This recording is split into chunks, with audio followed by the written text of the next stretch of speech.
Que serait la diplomatie si nous ne recevions que des gens avec qui nous sommes totalement d'accord? C'est parfois, quand j'entends les commentaires, ce qu'au fond, on m'appelle à faire. Quelle serait la diplomatie, la force de l'Europe, si son rôle consistait à donner des leçons de morale sans échanger ceux avec qui elle a des intérêts en commun? La réception du président syrien par intérim, Ahmed Al-Shared, à l'Élysée par Emmanuel Macron, a déclenché une vive polémique. Plusieurs responsables politiques dénoncent cette rencontre, notamment en raison du passé djihadiste d'Ahmed Al-Shared et qui a fêté pour les attentats du Bataclan.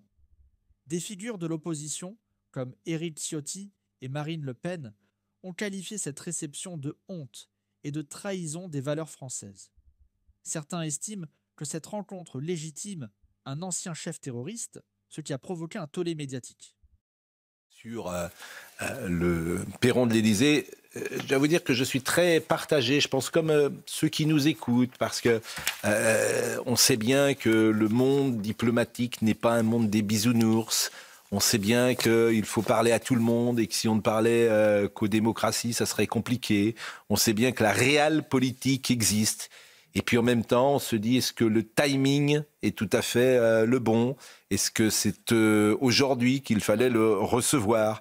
Eh bien, écoutons Emmanuel Macron qui s'est justifié, ou en tout cas qui a expliqué. Que serait la diplomatie si nous ne recevions que des gens avec qui nous sommes totalement d'accord? C'est parfois, quand j'entends les commentaires, ce qu'au fond, on m'appelle à faire. Quelle serait la diplomatie, la force de l'Europe, si son rôle consistait à donner des leçons de morale sans échanger ceux avec qui elle a des intérêts en commun, ou les dirigeants des pays où ces intérêts, y compris les plus sécuritaires, se trouvent? Quelle efficacité aurait une diplomatie de la France qui dirait « c'est très mal, ces gens-là ne font pas bien, il y a beaucoup d'intérêts sécuritaires qui s'y jouent, je vais leur donner toutes les leçons de la terre.